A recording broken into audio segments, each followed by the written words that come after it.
welcome back to work. This is Work Underlined. This is Hawn. Hi, everyone. Hawn. Oh, Hawn, you're so formal. Anyway, Hawn is on my personal board, also works as part of Food52, has his own Substack, and we are trying something new where we're going to deconstruct a quote. And today's quote is about the status quo versus change, and we're going to use that to kick off a conversation.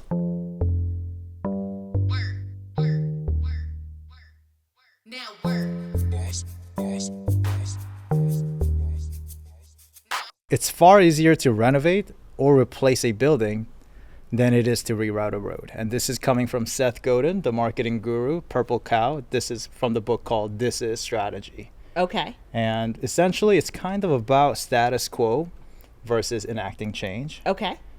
So, I don't know, does that resonate with you in that sense? Yeah, I mean, I think that I like change in general. And I think change is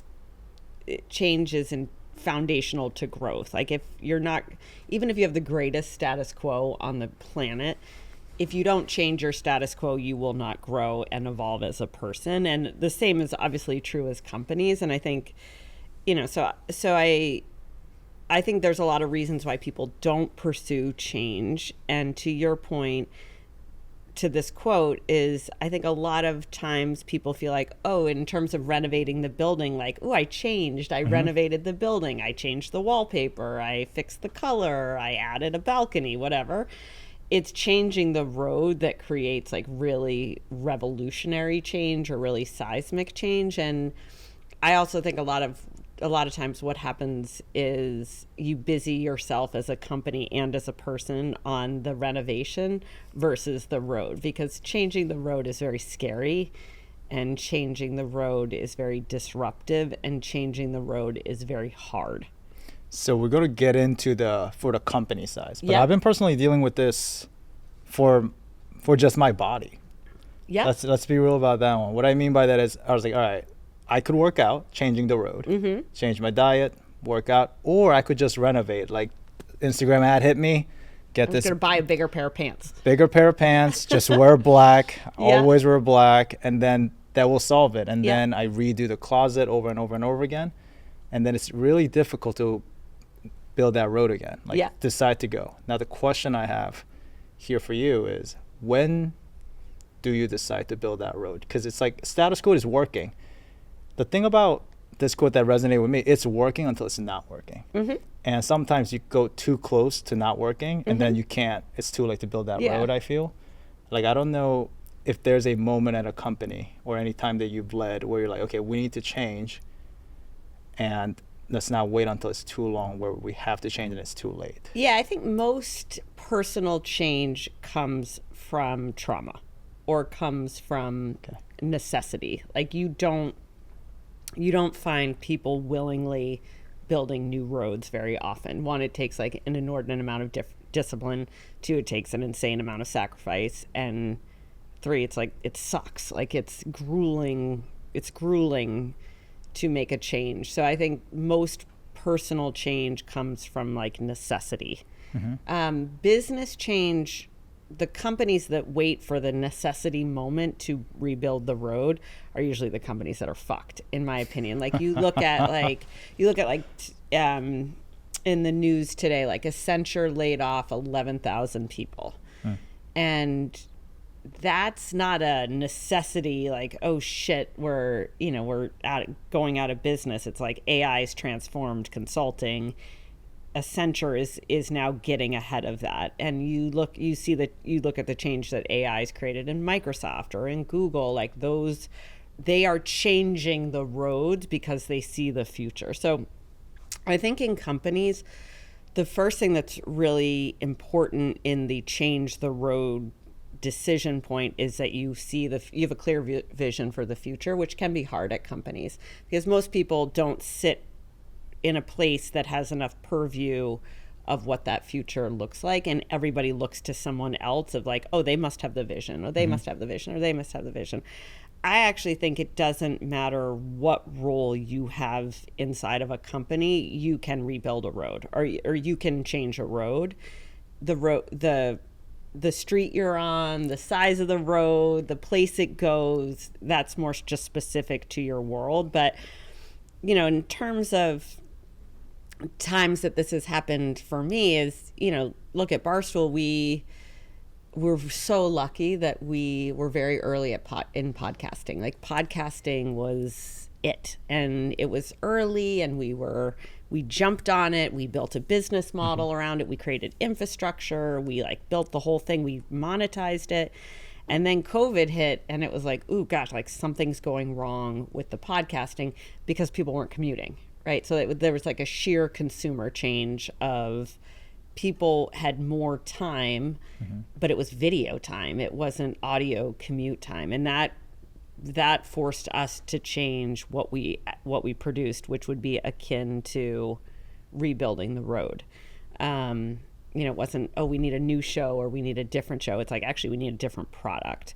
And, you know, companies like here at Food52, like Food52 has been harder for me in that regard because it's been really, really hard to have the vision of where should we be going. And also I didn't come from retail. So it was very hard for me to get the eyes into what is happening here today. I think I initiated a lot of stuff. We created a lot of growth.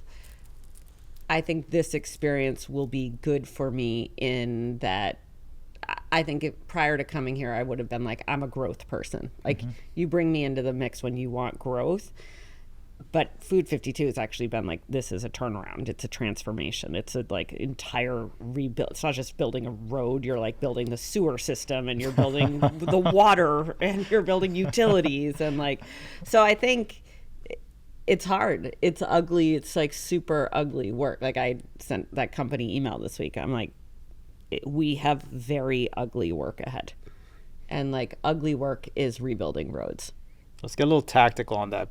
So I think what you mentioned there, I want to highlight something. I think that's really important. You said you can build a road at any level. You don't have to be a CEO. You can be an entry-level worker, and you can make that change. Now, what are some of the tactics that I think would be helpful for everyone that's listening? Specifically, in your case, you're enacting a large change. Everyone, the entire company, versus, let's say, an individual or a team of two. It's much smaller. So how does that change into like instituting a leadership for change? I don't think the fundamentals don't change. It's just the purview. It's like, are you building an 8-lane highway, or are you building a country road? Like, it's building a road. It's like there's some fundamentals regardless of what size or where or how. And each of those things come with unique challenges. So there's challenges that are specific to every road you build. I think if you're in a group, let's say we're dealing with this right now. Like, you're in a group, there is confusion, there's frustration, there's, the definition of insanity, like you keep doing the same thing and it's not working. You could work in a sales team and it's about selling a product. You could work in a finance team and it's about doing the monthly close. You could work in SaaS and, it's like, it doesn't matter, it's agnostic of the industry or the group or the level. I think the biggest thing to rebuilding a road, and also, look, let's be honest, it's like work isn't controlled like that. So it's not like we're only building roads. It's like, no, there's some buildings you're renovating and there's some roads you're building at all times. But the biggest thing is, where are you going? Like, where are you going? Like, what are you trying to get from A to B? Where are you going? Where are you? Where do you want to be? What is happening that is just constant renovation that isn't yielding results? And what has to fundamentally and dramatically be rethought? And I think this is, let's say you make presentations for salespeople, right? Like, that's how I started my career. I made PowerPoint decks, which nobody uses PowerPoint anymore, but you get the gist of it. And it's like, all right, if I had that job today, I would be like, all right, how am I using AI so that my productivity goes up 10x and I deliver a better product, because I want to spend more time on strategy. That's for my personal development. I want to spend more time on strategy. So I'm going to figure out how I get more efficient about changing how I make the product I make so that I can do that. Or you may say, hey, we need to find a new customer set. We've got to find a pathway to grow new customers.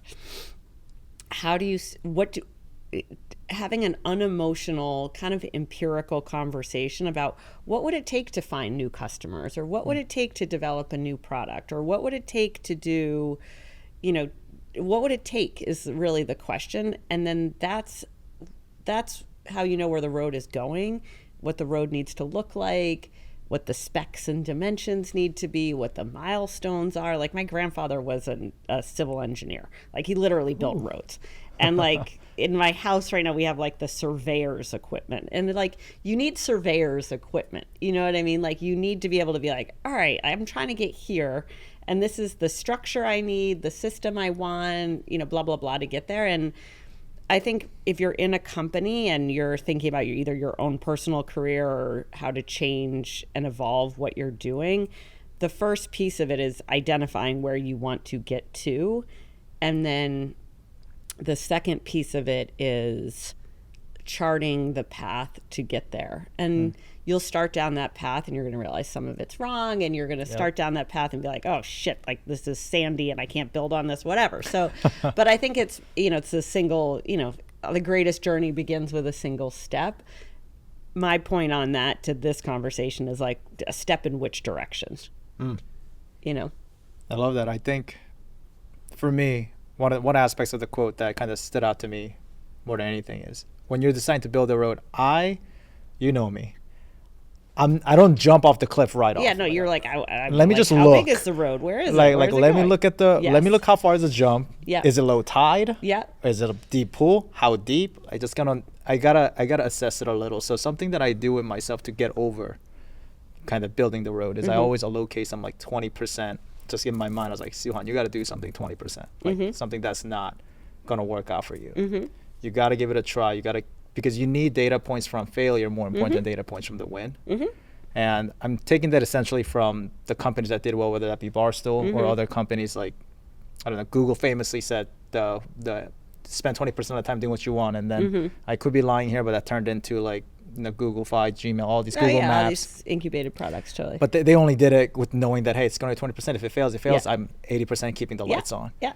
So I think, obviously at a company level, it's a little different, but on a personal level too, for me, I was like, hey, 20% of your time, whatever you're doing in your life, you need to keep dealing with the friction, because I'm an aspiring surfer. Let's throw that out there. I don't want to say I'm a surfer and you see me out there flopping around. So, but what that allows me to do is the friction. I just keep facing the friction. But what does that have to do with this?